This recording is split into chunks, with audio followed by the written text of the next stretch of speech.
Oke, Mimin langsung lanjut ceritanya. Selamat mendengarkan, dan hidupkan imajinasi para tetua. Cerita pun dimulai. Suhan menunjuk ke arah pintu dan mengucapkan sepatah kata pelan. Keluar dari sini, apa katamu? Santo King Hong berkata dengan tidak percaya, kau ingin aku keluar? Kau benar-benar berani mengusir seorang santo sepertiku keluar? Dia sangat marah. Mulutnya naik turun dengan dahsyat, dan amarah yang tak terlukiskan melonjak dari hatinya. Ekspresi Santo King Hong menjadi sangat muram. Dia berkata, Tuan Su, Anda boleh makan apapun yang Anda inginkan, tetapi Anda tidak boleh mengatakan apapun yang Anda inginkan.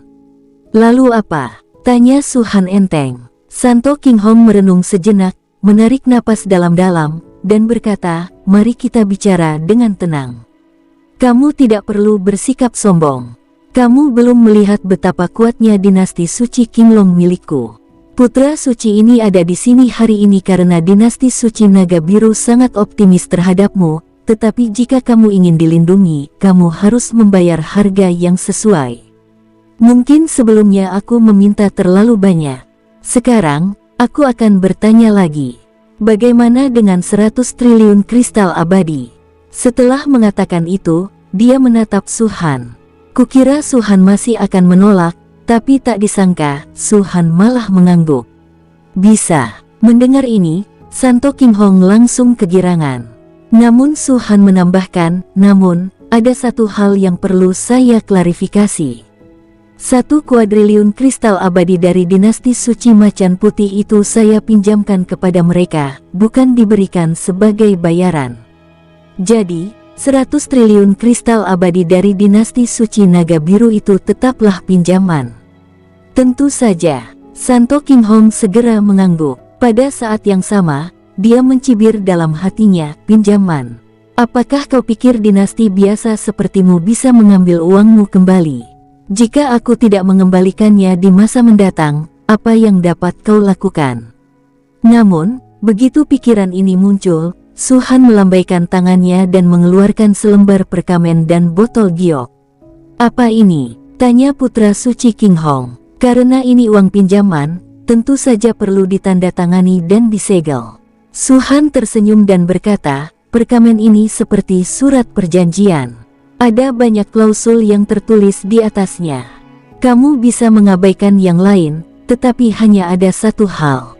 Ketika dinasti Phoenix membutuhkanmu, dinasti Naga Biru harus segera bertindak. Santo King Hong mengerutkan kening. Akan tetapi, dia tetap tidak terlalu peduli. Menandatangani dan menyegel. Bukankah ini terlalu kekanak-kanakan? Kau pikir kau sedang melakukan bisnis? Bahkan jika putra suci ini benar-benar menandatanganinya dan kemudian menyangkalnya, apa yang dapat kau lakukan? Dia bergumam dalam hati sambil tersenyum sinis. Dan botol giok ini, Suhan melanjutkan, ketika dinasti suci Macan Putih meminjam uang dariku, Santo Macan Putih mengambil setetes darah emasnya sendiri sebagai jaminan. Karena dinasti suci Naga Biru telah mengirimmu untuk meminjam uang, kamu harus memberikan setetes darah emasmu sendiri. Apa? Semakin putra suci King Hong mendengarkan, semakin ia merasa ada sesuatu yang tidak beres. Ketika mendengar bahwa dirinya diminta mengeluarkan darah emas bawaannya, ia pun langsung meledak. Darah emas kehidupanku, ini omong kosong. Sebagai santo, bagaimana mungkin dia memberikan darah emasnya kepada orang lain sesuka hatinya? Itu sama saja dengan menyerahkan hidup dan matinya di tangan orang lain. Tuan Su, Anda bertindak terlalu jauh, ya. Santo King Hong berkata dengan marah, aku adalah santo. Putra Tuan Suci, apakah kau mengerti? Berapa banyak putra suci yang ada di seluruh bidang bintang tengah? Seberapa berhargakah darah kehidupan kita? Beraninya kau bermimpi meminta darah kehidupan putra suci. Mendengar itu, Suhan menjawab dengan santai. Pertama, Santo Harimau Putih telah memberikan darahnya kepadaku. Menurutku, darahnya lebih berharga daripada darahmu. Kedua, meskipun kau adalah putra suci, kau tetaplah seorang kaisar abadi. Berapa banyak nyawa kaisar abadi yang dapat kubeli dengan 100 triliun kristal abadi? Ketiga, kamulah, dinasti suci Qinglong, yang memohon padaku, bukan aku yang memohon padamu. Kamu harus memahami ini. Su Han berkata dengan tenang, 100 triliun kristal abadi, aku bisa memberikannya sekarang juga jika kamu mengikuti peraturanku. Peraturan ibumu sialan. Santo Qinghong tiba-tiba mengumpat. Mendengar itu, ekspresi Su Han berubah dingin. Siu, sosoknya langsung melesat keluar dan tiba di depan Santo Qinghong dalam sekejap. Wajahnya berubah dan dia ingin mundur, tetapi kultivasinya tersegel dan seluruh sosoknya terperangkap di tempatnya, tidak dapat bergerak. Nguung, suara mendengung muncul di kehampaan, dan seorang pria paruh baya muncul, memancarkan tekanan keabadian. Itu adalah mulia abadi yang kuat yang datang bersama Santo Qinghong. Dia terus mengawasi tempat ini sepanjang waktu. Dia ingin mengambil tindakan saat ini, tetapi dia tidak tahu kapan seorang lelaki tua dengan wajah tanpa ekspresi dan pupil mata gelap muncul di sampingnya. Orang tua itu mengulurkan tangannya dan menghalangi jalannya. Aura kuatnya langsung menekannya. Pada saat ini, tamparan keras dari Su Han tiba-tiba menghantam wajah putra suci Qinghong. Figur yang awalnya di penjara langsung terlempar keluar oleh tamparan ini. Kekuatan tamparan itu begitu hebat sehingga Santo Qinghong merasa seolah-olah lehernya akan patah. Saat dia mendarat, matanya langsung berubah menjadi merah darah. Dia adalah putra suci dan orang yang berwenang di dinasti suci Qinglong. Kapan dia pernah dipermalukan seperti itu? Niat membunuh menyeruak dari dalam dirinya. Dia ingin berbicara, tetapi Su Han muncul di depannya lagi. Tatapan mata bagaikan serigala menatap ke arah Santo Qinghong dan berkata-kata demi kata, berani mengutukku lagi. Pada saat ini, niat membunuh dan amarah di tubuh Santo Qinghong langsung menghilang. Satu-satunya yang tersisa hanyalah kedinginan dan ketakutan. Dia tidak percaya Su Han berani melakukan apapun padanya, tetapi sorot mata Su Han benar-benar membuatnya takut. Ini orang gila. Kalau dia berani menamparku, aku takut dia juga berani, benar-benar berani membunuhku. Aku, putra suci Qinghong gemetar seluruh tubuhnya, dan untuk sesaat, dia tidak dapat mengucapkan kata-kata yang efektif. Budidayanya dapat diterima, tetapi dia hanyalah bunga di rumah kaca dan tidak pernah mengalami pertempuran kejam apapun. Pada saat krisis sekecil apapun, suasana hatinya akan langsung hancur. Dia telah hidup selama 40.000 tahun, tetapi di mata Su Han, dia tidak berbeda dari anak kecil.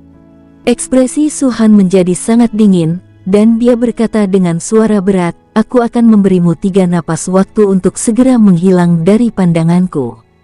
Apa kau percaya bahwa aku berani membunuhmu? Putra suci, mereka pikir mereka mulia dan luar biasa, tapi di mata Su Han, mereka hanyalah sekelompok semut.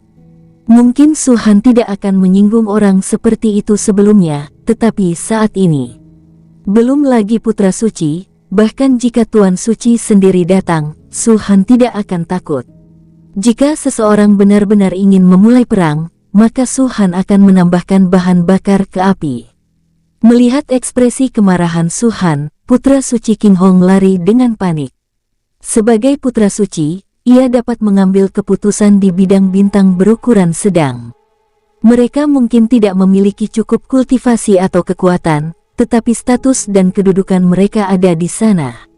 Kalau saja Santo Qinghong tahu hasilnya akan seperti ini, dia tidak akan pernah datang.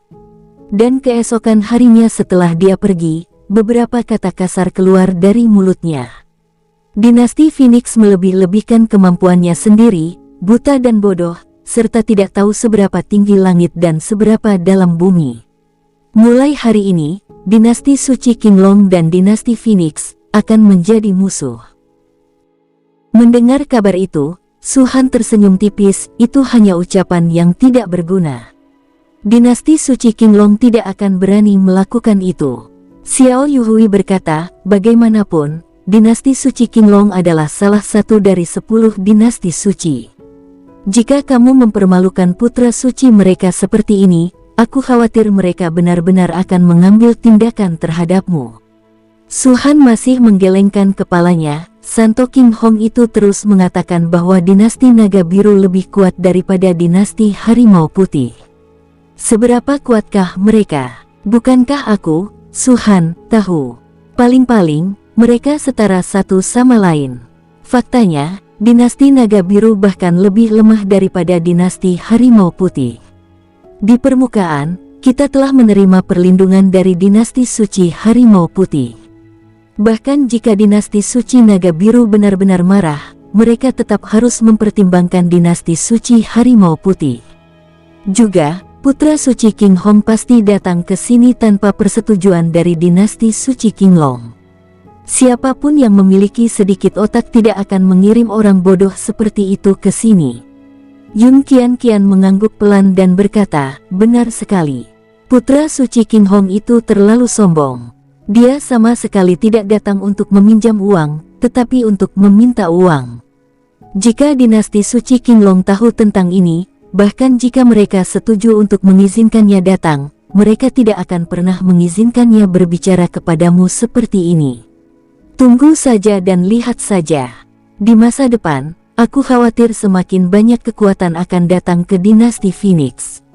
Su Han tersenyum tipis. Apakah mereka semua ke sini untuk meminta uang?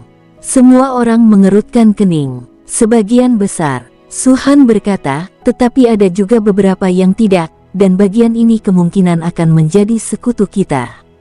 Su Han benar. Keesokan paginya, kekuatan lain datang mengunjungi Sekte Phoenix. Dinasti Nanguan. Seperti dinasti Langit Iblis dan dinasti Bintang Langit, mereka semua independen dari kendali dinasti suci.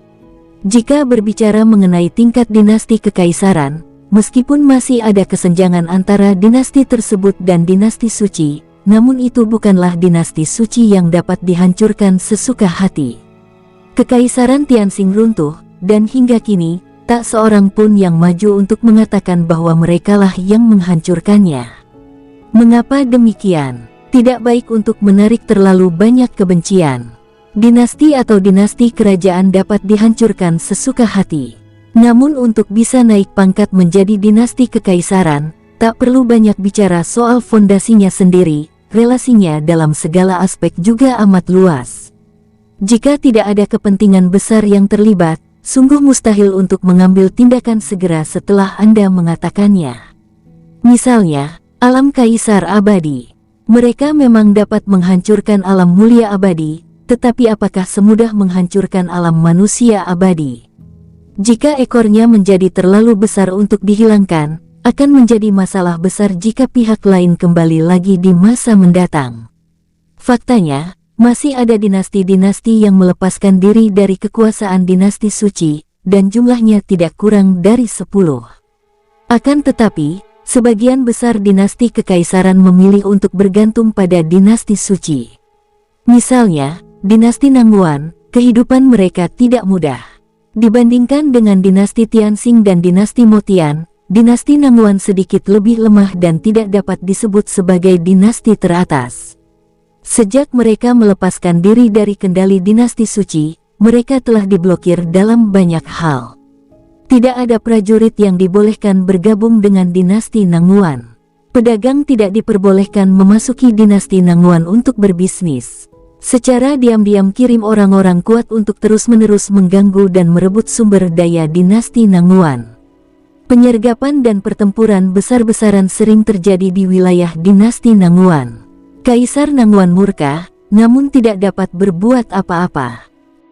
Mereka tahu siapa yang melakukannya, tetapi bagaimanapun juga itu adalah dinasti suci, apa yang bisa mereka lakukan terhadap mereka? Dinasti Tianxing merupakan dinasti tingkat atas, tetapi tetap saja hancur.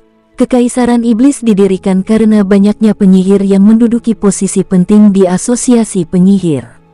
Lalu apa? Su Han benar. Jika dinasti suci masih ingin mengambil tindakan, maka target pertama kemungkinan besar adalah dinasti kaisar iblis. Siapapun yang menimbulkan ancaman terbesar bagi mereka akan menjadi sasaran pertama. Dinasti Nanguan benar-benar tidak dapat bertahan lebih lama lagi. Karena terhalang di banyak bidang, perekonomian dinasti Nanguan terus merosot, dan beberapa prajurit mulai mundur. Jika ini terus berlanjut, dinasti Nangguan akan runtuh dengan sendirinya. Dalam keputusasaan, mereka ingin mencari perlindungan kepada dinasti suci. Tetapi pada saat ini, dinasti Phoenix muncul. Saya Li, pangeran dinasti Nangguan, dan saya ingin bertemu Raja Phoenix. Di Istana Phoenix, seorang pria paruh baya berbicara. Di sampingnya berdiri seorang wanita muda cantik yang tampak lembut dan berbudi luhur. Pangeran Li, silakan duduk. Su Han melambaikan tangannya, dan seorang pelayan membawakan buah-buahan dan teh yang berharga. Keduanya terdiam. Wanita cantik itu selalu diam-diam menatap Su Han.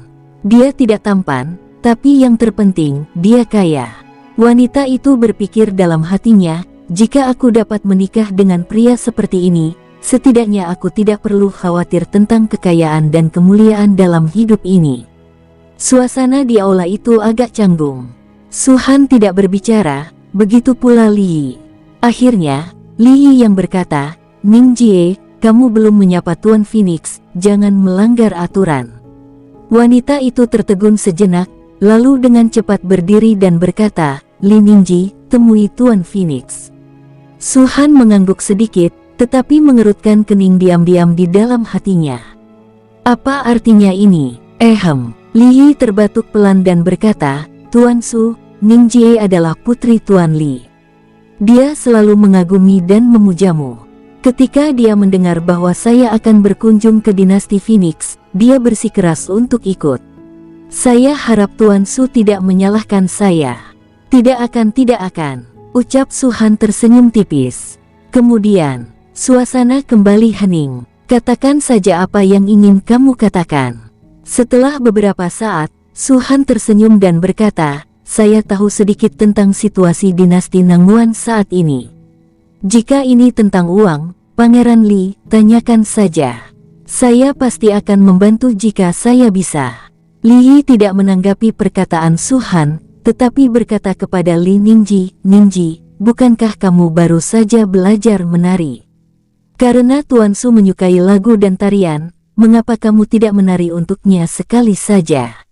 Setelah itu, Li Ningji berkata kepada Su Han lagi, saya tidak cukup berbakat dan tidak cukup elegan.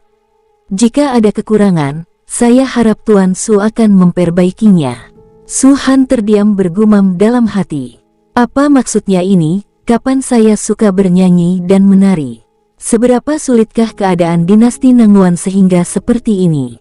Seorang putri raja dikirim untuk menari di hadapan seorang raja dinasti lain. Sikap Li tidak hanya sopan, tetapi juga sedikit rendah hati. Dari sini, kita dapat melihat bahwa jalan yang harus ditempuh dinasti Nangguan sungguh sulit.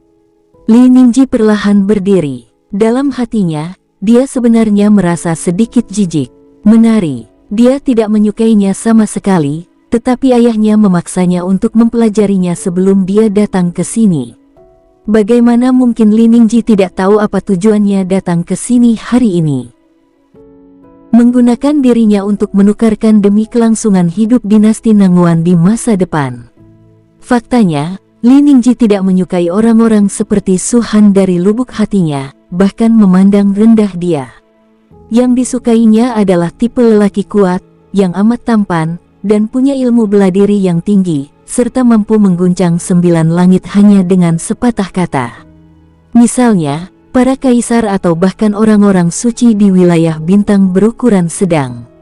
Usia. Tidak, perbedaan usia bukanlah masalah besar. Jika memang ada pria seperti ini yang menyukainya, dia akan menikahinya tanpa ragu. Tentu saja, ini sedikit angan-angan.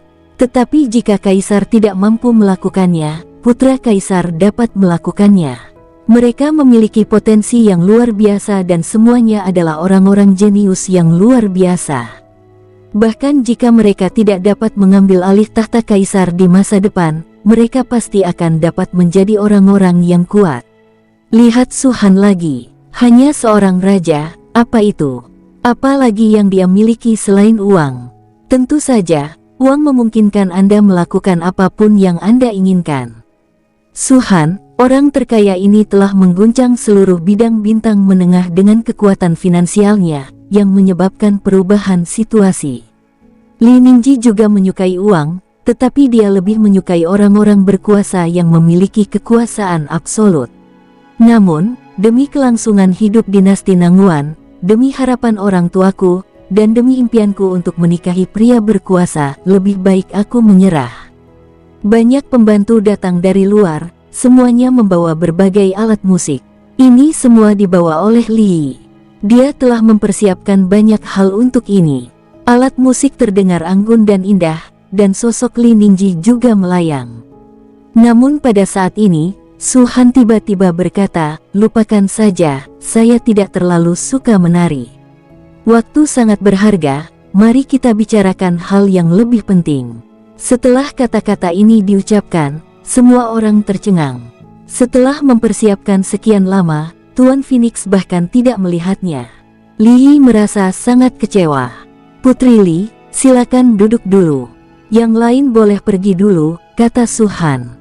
Setelah pembantunya pergi, Su Han bertanya, "Berapa yang Anda butuhkan?" Mata Li berbinar, dan dia menggertakkan giginya. 10 triliun. Bagi sebuah dinasti kekaisaran, 10 triliun kristal abadi memang banyak. Li tidak serakah, begitu pula dinasti Nanguan. 10 triliun kristal abadi dapat menyelamatkan mereka dari bahaya, tetapi tidak akan pernah membiarkan mereka menikmati kekayaan dan kemuliaan. Aku akan memberimu 50 triliun. Di masa depan, dinasti Nanguan akan menjadi sekutu dinasti Phoenix, kata Su Han. Apa? Li tiba-tiba berdiri, tidak dapat mempercayainya. 50 triliun. Sungguh masalah besar. Mungkinkah di mata Raja Phoenix, uang bukan lagi uang? Li sudah lama menyetujui gagasan untuk menjadi sekutu, begitu pula Kaisar Nanguan. Jika Anda menginginkan uang, Anda harus membayar sesuatu. Mereka melihat segala sesuatunya dengan sangat jelas dan yakin bahwa menjadi sekutu dinasti Phoenix bukanlah hal buruk. Apakah dinasti Nanguan akan mengalami masa yang lebih mudah jika tidak membentuk aliansi dengan dinasti Phoenix?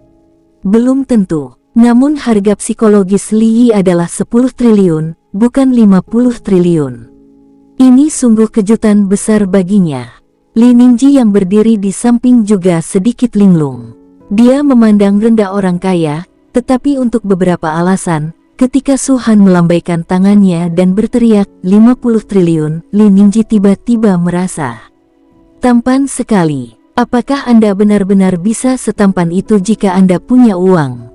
Ya, kalau kamu punya uang, kamu pasti bisa begitu tampan. Apakah Pangeran Li tahu apa arti sekutu? Kata Su Han. Kita hidup dan mati bersama, dan kita menderita bersama. Li menepuk alisnya, dan setetes darah emasnya sendiri muncul. Darah emas kaisar sangat berharga dan tidak bisa diambil begitu saja, jadi setetes darah emasku ini akan digunakan sebagai jaminan. Kata Li. Dibandingkan dengan putra suci King Hong sebelumnya, Su Han merasa bahwa Li sangat mudah diajak bicara. Dia suka berbicara dengan orang-orang seperti ini. Aku tidak akan mengambil darah emas itu, dan aku akan memberimu 10 triliun lagi. Su Han juga orang yang terus terang. Dia segera mengeluarkan kartu tertinggi dan menyerahkannya kepada Li. Angka 6 triliun muncul dengan jelas pada kartu tertinggi, dan sangat menarik perhatian. Baiklah, sampai di sini saja. Akan ada tamu lain yang datang. Aku akan memberitahu dinasti Nanguan jika ada keperluan di masa mendatang, kata Su Han. Saya, Li, atas nama Kaisar, mengucapkan terima kasih kepada Raja Phoenix. Li berdiri dan membungkuk dalam pada Su Han. Su Han tidak menghentikannya. 60 triliun ini sungguh merupakan anugerah penyelamat bagi dinasti Nanguan. Di samping itu, Li menarik Li Ningji lagi. Putri Kaisar ini sangat mengagumi Tuan Su. Aku tahu Tuan Su punya banyak istri, tetapi jika Tuan Su bersedia, bahkan jika tidak ada status resmi, tidak apa-apa.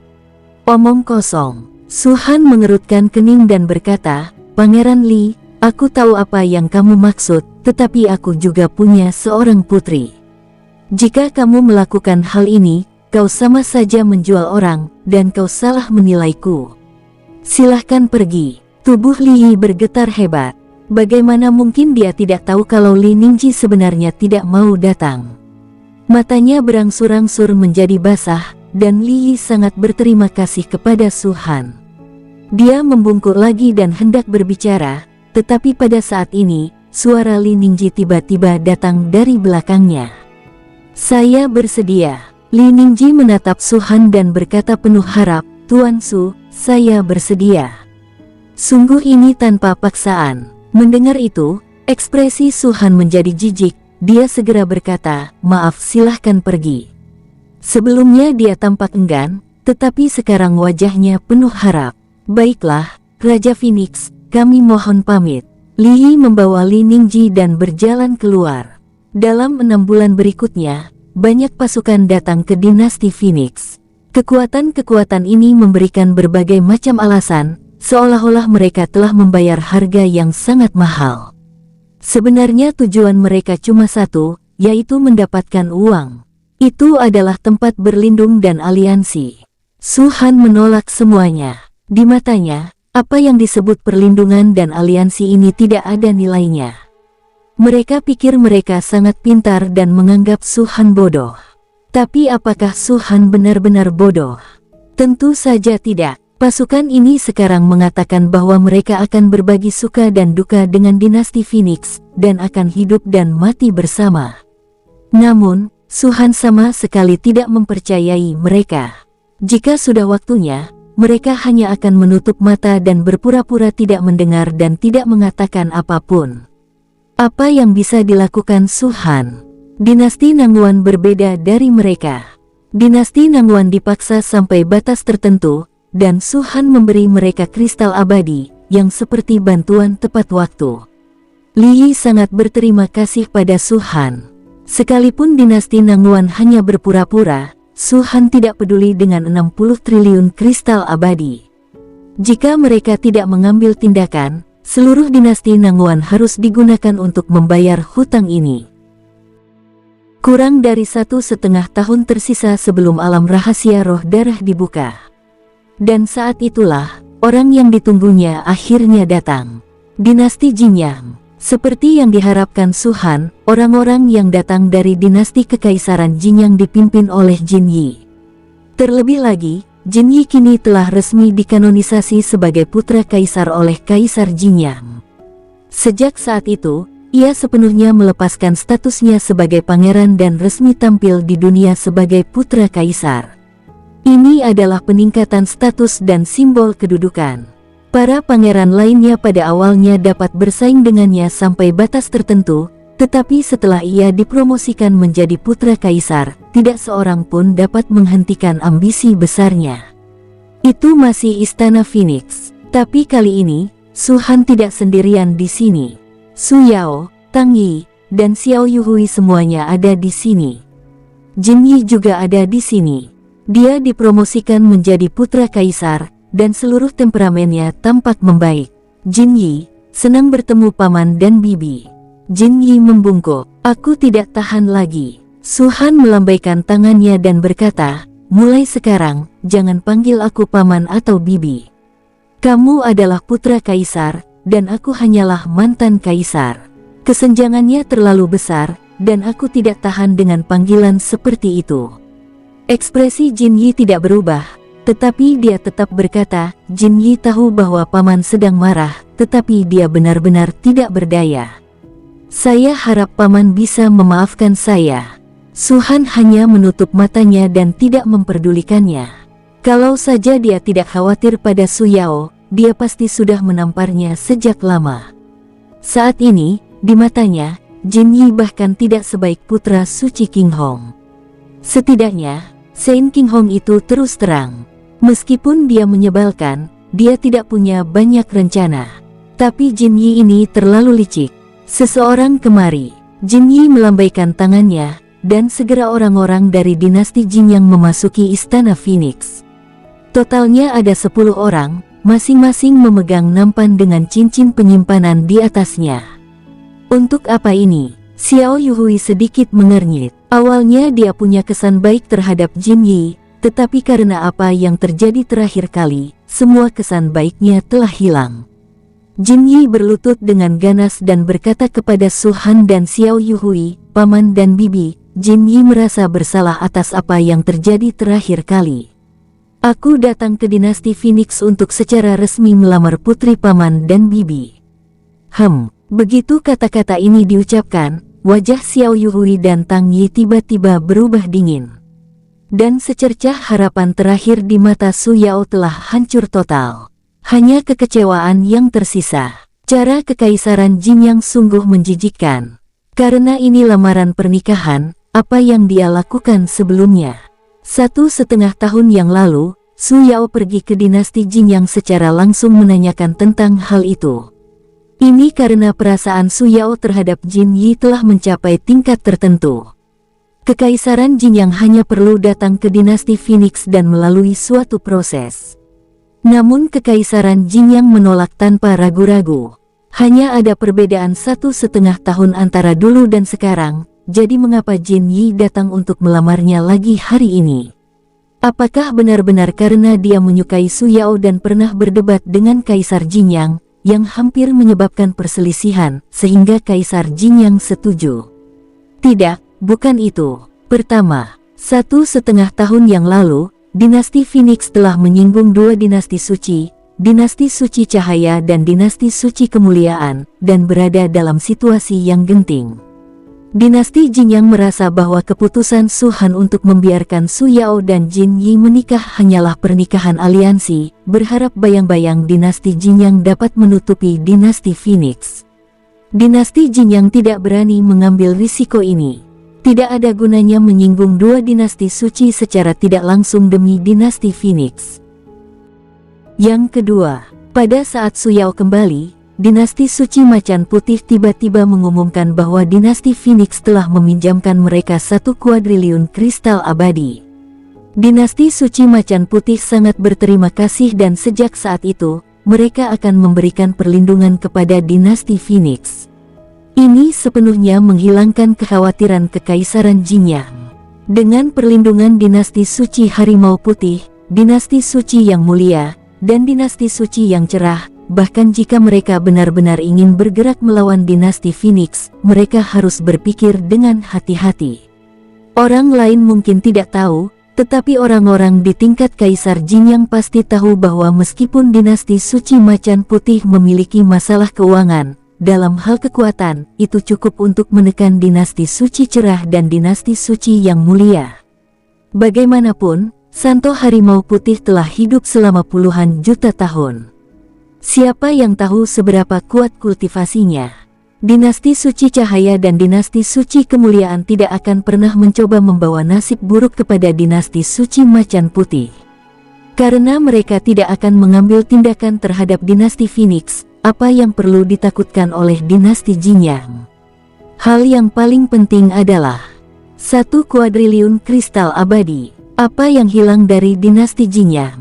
Atau dengan kata lain, apa saja kekurangan dari semua kekuatan tersebut? Kekuatan dan uang. Kekuatan tidak dapat ditingkatkan dengan cepat, itu adalah proses bertahap. Tetapi uang dapat diperoleh dengan cepat.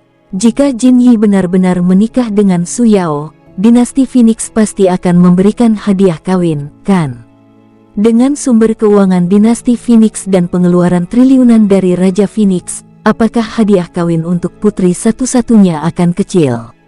Untuk menyimpulkan hal di atas, 1,5 tahun kemudian, Jin Yi melamar Su Yao. Kaisar Jin yang sangat cerdas. Sebelum Jin Yi datang ke sini, dia telah mengangkatnya sebagai putra kaisar. Dia adalah satu-satunya putra kaisar di dinasti Jin yang. Kesan pertama orang-orang sangat mendalam, dan Jin Yi sangat populer. Di masa depan, bahkan jika ada orang lain yang dikanonisasi sebagai putra kaisar, Jin Yi adalah yang paling mungkin mewarisi tahta. Jika pernikahannya berhasil, bukan hanya status Jin Yi saja yang akan terangkat, tetapi juga status Su Yao. Jika Jin Yi naik tahta sebagai kaisar, maka Su Yao niscaya akan menjadi ratunya. Kaisar Jin yang memberitahu Su Han secara tidak langsung. Putri Anda tidak akan menderita ketidakadilan saat ia menikah dengan pewaris dinasti Jin yang. Di mata Kekaisaran Jinyang, dinasti Phoenix sudah memiliki modal dan kualifikasi untuk membentuk aliansi dengan mereka. Modal pertama dinasti Phoenix berasal dari perlindungan dinasti suci Macan Putih. Modal kedua tentu saja kekayaan yang tak terbatas. Jadi, Jin Yi datang untuk melamarnya. Su Yao kecewa, sangat kecewa. Sebelum Jin Yi datang, Su Han sudah memberitahunya bahwa Jin Yi pasti akan datang. Su Han menebaknya dengan benar. Pada saat yang sama, Su Han memberitahu Su Yao lagi. Jika Jin Yi datang ke sini hanya untuk meminta maaf dan menebus kesalahannya, maka Su Han dapat memberinya kesempatan lagi. Butuh waktu lama untuk datang ke sini hanya untuk meminta maaf sudah cukup untuk membuktikan ketulusan Jin Yi. Tetapi jika dia datang untuk melamarnya, itu akan secara langsung mengungkap ambisi jahat Jin Yi dan dinasti Jinyang. Sayangnya, Su Han menebaknya dengan benar lagi. Jin Yi datang untuk meminta maaf, tetapi itu tujuan kedua, tujuan utamanya adalah untuk melamar. Su Yao sangat kecewa. Dia berdiri, tampak sedikit kesepian, bahkan tanpa melihat ke arah Jin Yi, dan perlahan berjalan keluar. Tidak ada kesedihan yang lebih besar daripada hati yang mati. Su Yao sudah menyerah sepenuhnya pada Jin Yi. Memang benar dia menyukai Jin Yi, tetapi itu sebelum dia mengetahui seperti apa penampilannya. Pada saat ini, Jin Yi jelas menganggapnya sebagai alat tawar-menawar. Sedangkan untuk perasaan, saya khawatir Jin Yi yang menempatkannya di peringkat terakhir. Adapun Jin Yi, hatinya hancur saat melihat Su Yao pergi. Namun, dia tetap menyerahkan cincin penyimpanan pertama dan berkata, "Paman, ini adalah benda yang disiapkan ayahku khusus untukmu. Namanya adalah Jin Yi." Su Han tiba-tiba memotongnya dan bertanya, "Apa yang Su Yao katakan padamu ketika dia pergi ke dinasti Jinyang?" Jin Yi tertegun sejenak, lalu berkata, "Paman, masalah ini benar-benar salahku. Ayah sudah berkompromi dan mengatakan bahwa dia bertindak terlalu jauh. Aku bahkan sudah membawa instruksi lisan ayah." Sambil berbicara, dia mengeluarkan kristal transmisi suara. Su Han terlalu malas untuk mendengarkan. Dia menambahkan, "Saya bertanya padamu, apa yang Su Yao katakan padamu ketika dia pergi ke dinasti Jinyang?" Ekspresi Jin Yi sedikit berubah, dan dia menghela nafas, "Yaoer. Jangan panggil dia Yaoer, kamu tidak pantas." Su Han menyela untuk kedua kalinya. Hati Jin Yi kembali mencelos, lalu dia berkata, "Maksud Su Yao adalah dia berharap aku bisa datang dan melamarnya." "Lalu apa?" Su Han bertanya lagi. Kemudian, Jin Yi tercengang. "Itu saja, apalagi?" Tetapi tentu saja dia tidak bisa begitu saja mengatakan itu. Jadi dia terus bertanya dalam benaknya apakah dia telah melewatkan sesuatu. Lapor. Pada saat ini, seseorang muncul di luar istana Phoenix dan berkata, "Laporkan kepada Raja, Kaisar Dinasti Surga Iblis ada di sini." Oh, mata Su Han berbinar dan dia langsung tersenyum. Itu sebenarnya adalah Kaisar sendiri. Tampaknya apa yang saya katakan kepada mereka terakhir kali mungkin telah membuahkan hasil. Jin Yi yang berada di bawah, kelopak matanya berkedut liar. Dinasti Kaisar Iblis, dinasti surgawi iblis yang tidak dikendalikan oleh dinasti suci manapun, sebanding dengan dinasti Tianxing asli, dan bahkan sampai batas tertentu, lebih kuat dari dinasti Tianxing. Untuk apa mereka ada di sini? Dan Kaisar Iblis ada di sini secara langsung. Tentu saja, dia hanya berani berpikir tetapi tidak bertanya. Su Han melambaikan tangannya dan pelayan itu mundur. Kemudian, Su Han menatap Jin Yi dan berkata, "Jin Yi, jika kamu tidak bisa menemukan jawabannya, maka aku akan memberitahumu secara langsung. Hari itu Yaoer pergi ke dinasti Kekaisaran Jinyang, saya yang memintanya pergi. Fakta bahwa dia datang menemuimu secara langsung sudah cukup untuk membuktikan perasaannya padamu. Lamaran pernikahan dari dinasti Jinyang hanyalah formalitas, dan kau telah sepenuhnya menyia-nyiakan perasaan Yaoer padamu. Bahkan sekarang, ketika kamu datang untuk melamar, kamu masih saja sombong. Jin Yi tiba-tiba menjadi cemas. Paman, aku tidak sombong. Aku bahkan membawa hadiah. Su Han tersenyum tipis. Jika tidak sombong, seharusnya Kaisar Jin yang datang melamar secara langsung, bukan kamu. Apakah kamu mengerti sekarang? Bukankah Yao sudah memberitahumu tentang ini? Wajah Jin Yi berubah drastis. Dia telah menghindari masalah ini, tetapi masalah ini tetap digali oleh Su Han. Ya, Kaisar Jin yang memiliki status yang begitu tinggi, bagaimana mungkin dia datang sendiri? Memang benar bahwa dinasti Phoenix kaya dan mendapat perlindungan dari dinasti Macan Putih, namun sebenarnya itu bukanlah kekuatan mereka. Dinasti Jin yang bukanlah dinasti teratas di antara banyak dinasti, tetapi juga merupakan dinasti tingkat tinggi. Sebagai seorang kaisar, bagaimana mungkin dia merendahkan diri untuk melamar seorang putri raja? Sejak zaman dahulu, hampir tidak ada hal seperti itu. Paman, ayahku sangat sibuk dan tidak punya waktu luang. Aku harap paman bisa. Kau lihatlah, Kaisar Iblis Langit datang sendiri, jadi bagaimana mungkin dia, seorang Kaisar Jin yang bisa begitu sibuk? Karena dia sibuk, biarkan dia melanjutkan pekerjaannya. Su Han berkata dengan acuh tak acuh, sejujurnya, aku benar-benar tidak menganggap serius dinasti Jin Yangmu. Jika Yao tidak menaruh harapan padamu, apakah kau percaya bahwa kau bahkan tidak akan memenuhi syarat untuk melangkah ke wilayah dinasti Phoenixku? Paman, saya keluar. Su Han menunjuk ke arah pintu keluar istana Phoenix dan berkata dengan dingin, keluar dari sini sekarang juga. Aku merasa jijik saat melihat sampah sepertimu bahkan sedetik pun. Kau bersedia menggunakan dirimu sebagai alat tawar-menawar, tapi aku tidak bisa. Su Yao adalah putriku satu-satunya. Aku tidak akan membiarkan dia menderita. Mulai hari ini, Su Yao dan kau adalah orang asing. Jika kalian bertemu di masa mendatang, aku tidak akan mengizinkanmu mengatakan sepatah kata pun padanya. Jika Anda tidak percaya, Anda bisa mencobanya. Satu kata, satu tamparan, aku akan menamparmu sampai mati.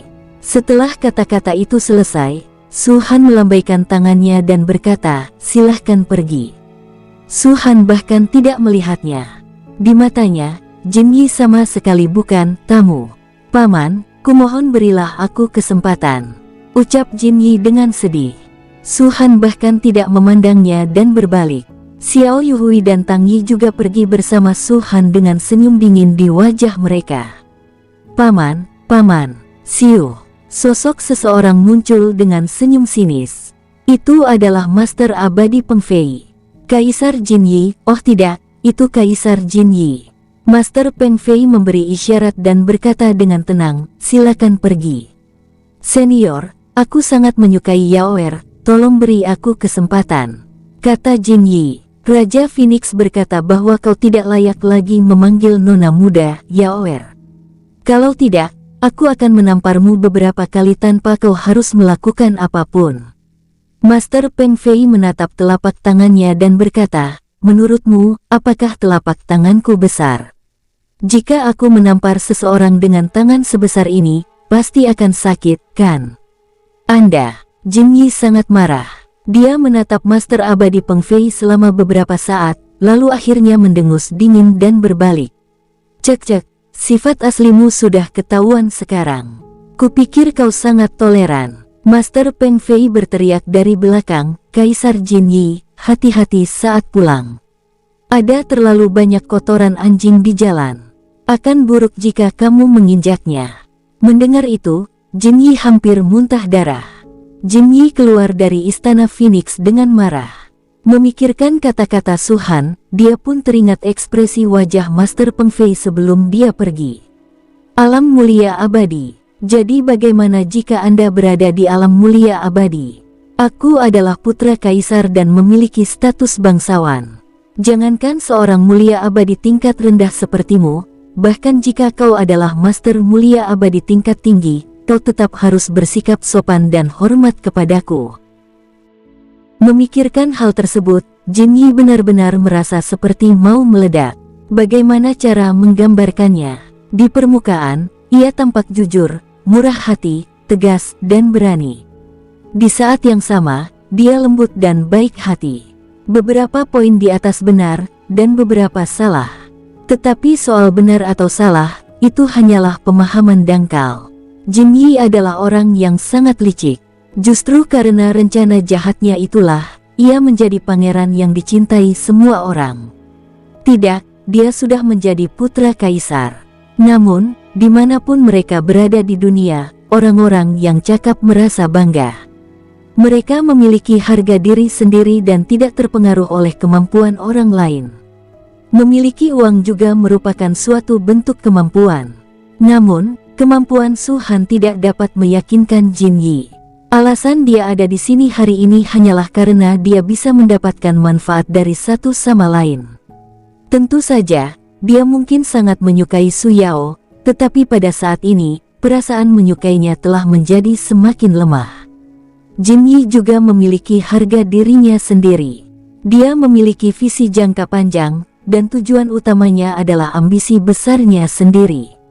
Menjadi putra kaisar adalah sebuah langkahnya, dan kini telah mencapai tingkat ini. Baginya, antara cinta dan ambisi, dia pasti akan memilih ambisi. Dan dia melakukan hal itu. Lalu apa? Itu saja. Su Han tidak memukulnya, tetapi apa yang terjadi hari ini seperti telapak tangan telah menamparnya. Perkataan Su Han berubah menjadi kekuatan telapak tangan ini, dan langsung menamparnya. Bila orang kehilangan akal sehatnya, mereka selalu menjadi pemarah. Jin Yi tenang, namun masih marah. Bajingan, bajingan. Jin Yi mengepalkan tangannya dan berpikir dalam hati, aku menghormatinya, jadi aku memanggilnya paman. Kalau tidak, apa artinya dia bagiku sebagai seorang raja dinasti? Katakan saja apa yang ingin kau katakan dan kau akan menamparku. Ini benar-benar konyol. Sekalipun kau benar-benar menolakku, kau tidak akan mempermalukanku seperti ini, kan? Sekalipun aku tidak bisa bersama Su Yao, setidaknya aku pernah menyelamatkan Su Yao sebelumnya, dan itu tidak sekali. Sialan kau Su Han, kau benar-benar tidak tahu berterima kasih. Semakin Jin Yi memikirkannya, semakin marah perasaannya. Sekalipun dia orang biasa, kalau aku menyelamatkannya, seharusnya dia bersyukur, kan? Bahkan seekor anjing pun tahu mengibaskan ekornya, kan? Tapi Su Yao dan Su Han sama sekali melupakan kebaikan ini. Saya pasti bisa naik tahta sebagai kaisar di masa depan. Su Yao, apakah kau akan menyesalinya saat itu? Su Han, apakah kau akan menyesalinya? Tidak ada gunanya menyesalinya. Jika kamu tidak baik, jangan salahkan aku, Jin Yi, karena bersikap tidak adil. Rencananya memang mendalam. Tak lama setelah kemarahannya meluap, dia pun tenang kembali. Ekspresinya bukan ekspresi tenang, melainkan ekspresi sedih, bahkan putus asa. Seolah-olah penolakan Su Han terhadap lamarannya hari ini seperti meminta nyawanya. Dan pada saat itu, tiba-tiba muncullah sesosok-sosok dari kejauhan. Salam, Tuan Kaisar. Sosok itu membungkuk padanya. Jin Yi melirik pria itu dan mengerutkan kening diam-diam. Dia mengenal orang ini, namanya Huke, dan dia adalah salah satu orang kepercayaan Su Han. Mengapa dia tiba-tiba muncul? Ternyata itu adalah Jenderal Hu. Jin Yi menghela napas dan berkata dengan nada merendahkan diri, meskipun aku adalah putra kaisar, aku tetaplah seorang junior di dinasti Phoenix. Jenderal Hu tidak perlu bersikap begitu sopan. Huke menatapnya sebentar, lalu mengeluarkan cincin penyimpanan dan berkata, Tuan Kaisar, ada 10 kartu tertinggi di sini, masing-masing bernilai 10 triliun kristal abadi. Menurut perintah Raja, Anda tidak bisa datang ke sini dengan sia-sia. Yang terpenting adalah Anda telah menyelamatkan Su Yao sebelumnya, jadi 100 triliun kristal abadi ini adalah balasan atas kebaikan Anda. Apa? Mata Jin Yi membelalak, amarah yang baru saja ia tahan tiba-tiba meledak lagi. 100 triliun kristal abadi, jumlah yang mengerikan. Tapi bagaimana Jin Yi bisa berpikir sebanyak itu? Dia mengira Su Han telah berubah pikiran dan meminta Huke untuk datang. Tanpa diduga, dia datang memberinya uang. Hal ini menciptakan kesenjangan psikologis yang besar dalam hatinya. Oleh karena itu, Jin Yi hampir secara refleks berkata, di mata bajingan itu, nyawa putrinya bernilai 100 triliun kristal abadi. Setelah mengatakan ini, Jin Yi menyesalinya. Dia tidak dapat menahannya dan sifat aslinya pun terungkap. Adapun Huke, raut wajahnya berubah dingin dan dia berkata, Tuan Jin, apa yang Anda sebut sebagai bajingan tadi? Saya tidak mendengarnya dengan jelas, bisakah Anda mengatakannya lagi? Juga, di matamu, bukankah 100 triliun kristal abadi sudah cukup? Kalau begitu, katakan padaku, menurutmu berapa harga nyawa sang putri? Aku bisa melapor kepada raja dan melihat apakah dia bersedia memberimu lebih banyak. Kata-kata ini sungguh ironis. Huke sebelumnya merasa bahwa kata-kata Su Han agak keterlaluan, lagi pula, Jin Yi telah menyelamatkan Su Yao. Oleh karena itu, ketika dia bertemu Jin Yi, dia masih sangat sopan. Tanpa diduga, wajah aslinya terungkap dalam sekejap mata. Jika dia benar-benar menghormati Su Han, dia seharusnya mengakui kesalahannya. Bagaimana dia bisa menyebut Su Han sebagai bajingan? Di matanya, tidak ada Su Han sama sekali. Sungguh suatu berkah bahwa Nona Su Yao tidak menikah dengannya. Kamu, dinasti Phoenix, akan menyesali ini. Jin Yi mendengus dingin, melambaikan lengan bajunya, dan berbalik. Sekarang kita sudah berselisih. Apa gunanya berpura-pura? Sekalipun orang lain tidak lelah, dia sendiri berpura-pura lelah. Bukankah dinasti Phoenix milikmu mengagumkan? Setelah hari itu, tolong jangan datang padaku sambil menangis dan memohon padaku. Di dalam ruangan, Su Yao tidak memiliki ekspresi di wajahnya. Dia memegang kristal memori di tangannya, dan Huke berdiri tidak jauh darinya. Di dalam kristal itu terdapat kejadian persis seperti yang terjadi di luar. Sampai saat ini, Su Yao benar-benar mengenali Jin Yi. Itu kemunafikan yang ekstrim. Kenapa saya bisa buta? Hanya karena dia menyelamatkanku beberapa kali, aku jatuh cinta padanya. Su Yao bahkan merasa bahwa saat-saat Jin Yi menyelamatkannya, semuanya atas kehendaknya sendiri dan atas perbuatannya sendiri. Yang tidak disangkanya adalah ternyata tebakannya benar.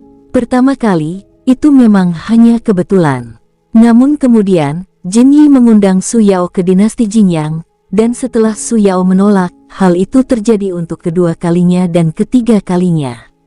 Putri, Huke ragu-ragu sejenak dan berkata, di wilayah bintang berukuran sedang, hati orang-orang tidak dapat diprediksi. Sebagai seorang budak sebelumnya, saya paling tahu hal ini. Aku tahu. Su Yao mengangguk. Di samping itu, Huke melanjutkan, Raja khawatir kau akan bersedih, tetapi ia tidak punya waktu, jadi ia memintaku untuk datang dan membujukmu. Apakah kamu sedih? Mata indah Su Yao berkedip beberapa kali, dan dia menghancurkan kristal ingatan itu. Dulu aku sedih, tapi sekarang aku tidak akan sedih lagi. Di Istana Phoenix, Su Han menerima sekelompok tamu yang sangat penting baginya. Dinasti Kaisar Iblis. Jika sebuah dinasti suci runtuh, dinasti kekaisaran manakah yang layak menggantikannya? Itu tidak diragukan lagi adalah dinasti Kaisar Iblis. Bahkan bekas kekaisaran Tianxing lebih lemah darinya. Kaisar Iblis datang sendiri, tetapi tidak ada upacara besar. Fakta bahwa dia bisa datang sudah merupakan peristiwa terbesar. Auranya terkendali, seperti orang biasa, tetapi Su Han masih merasakan kulit kepalanya kesemutan di depannya. Kesenjangan kekuatan membuatnya merasa seperti ini.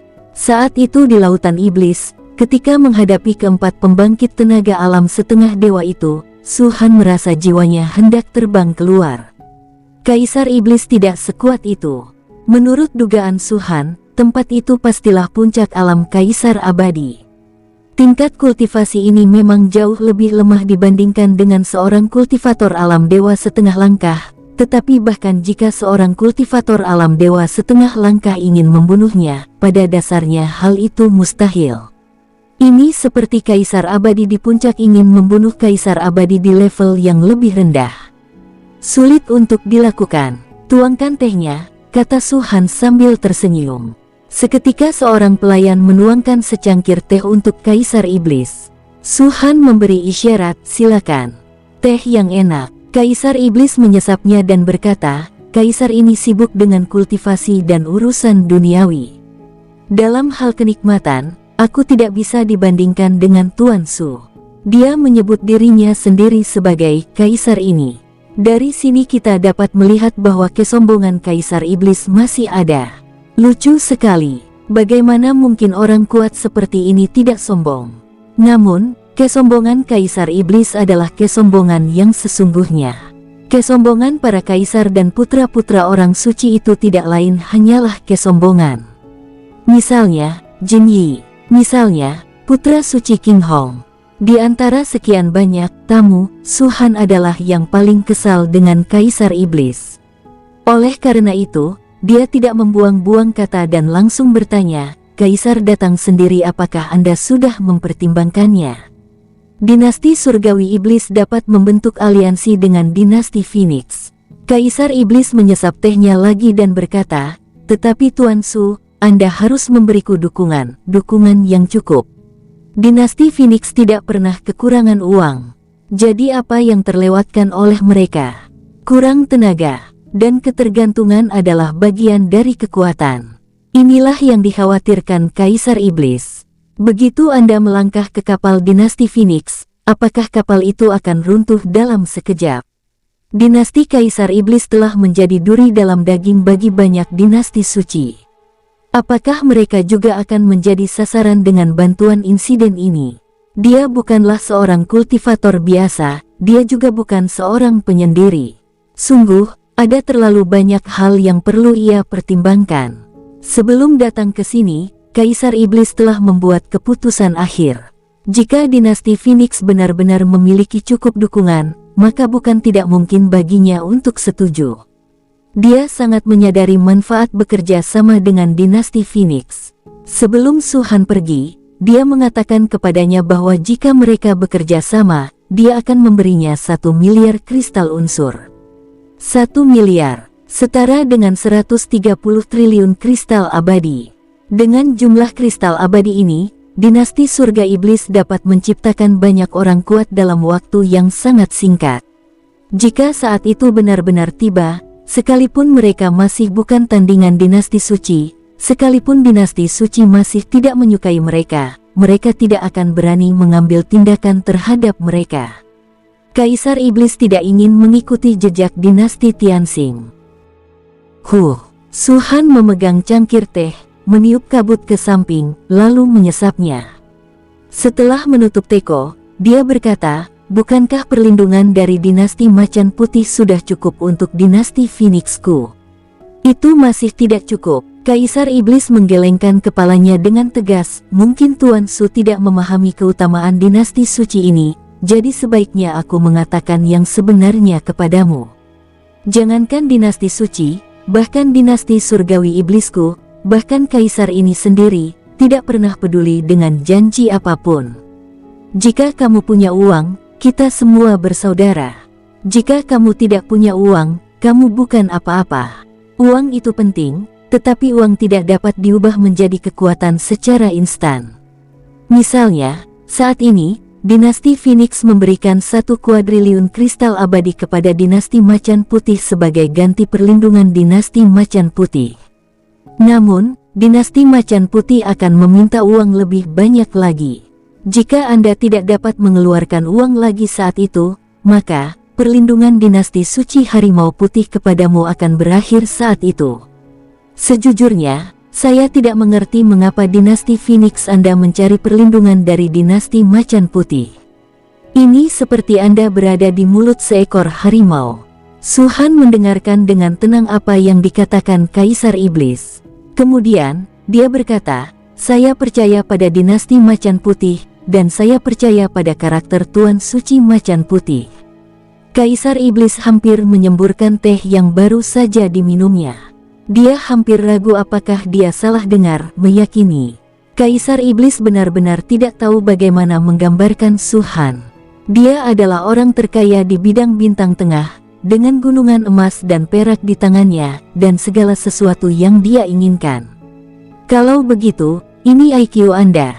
Apakah Anda benar-benar mendapatkan uang yang Anda miliki? Bagaimana Anda bisa menghasilkan uang dengan kecerdasan seperti ini? Pada saat ini, Kaisar Iblis bahkan merasa bahwa datang ke sini mungkin merupakan keputusan yang salah. Apakah Anda mencari kematian dengan membentuk aliansi dengan orang seperti itu? Sama seperti aku percaya padamu. Su Han menambahkan, di dunia di mana orang saling memakan, tidak ada seorang pun yang bisa dipercaya, termasuk aku. Hanya jika Anda memiliki kekuatan, Anda dapat berbicara tentang kepercayaan. Jika Anda tidak memiliki kekuatan, lupakan saja. Kaisar Iblis menggoyangkan cangkir teh di tangannya. Jika hanya ini yang bisa Tuan Su katakan kepadaku, maka aku bisa memberimu jawabannya sekarang juga. Dia benar-benar kecewa dengan Su Han. Minum teh terakhir dan pergi. Perjalanan ini sia-sia. Kalau begitu aku akan memberimu lebih banyak kepercayaan diri. Su Han tersenyum dan berkata, Tuan Suci Harimau Putih, dia wanitaku. Kali ini, Kaisar Iblis akhirnya tidak tahan lagi. Seruput teh terakhir disemprotkan langsung. Jika aku tidak mendengarnya, aku akan berpura-pura tidak mendengar apa-apa, Kaisar Iblis bergumam pada dirinya sendiri. Tetapi dia tetap tidak dapat menahan rasa geli di kulit kepalanya. Tuan Suci Harimau Putih, itulah penguasa Harimau Putih. Beraninya kau menghujat seperti ini. Apa kau tidak takut aku akan menyebarkannya? Kaisar Iblis pun tenang. Tuan Su, apakah Anda tahu tentang Tuan Suci Harimau Putih? Ada yang aku kenal, ada yang tidak, kata Su Han. Kalau begitu, aku akan beritahu apa yang aku ketahui. Kaisar Iblis berkata, banyak sekali orang yang mengejar Tuan Suci Harimau Putih. Dia memang sangat cantik, sangat cantik. Di antara para pelamar ini, ada banyak orang dari dinasti suci, dan beberapa adalah keturunan langsung dari keluarga kerajaan dinasti suci. Tetapi pada akhirnya, penguasa suci Harimau Putih menjadi sangat kesal sehingga ia membunuh sekelompok dari mereka. Aku dapat memberitahumu dengan pasti bahwa meskipun Tuan Suci Harimau Putih itu cantik, dia tidak menyukai pria. Kali ini giliran Su Han yang menyemprotkan teh. Bersambung, sampai jumpa di episode berikutnya. Semoga kalian semua terhibur. Terima kasih, bye-bye.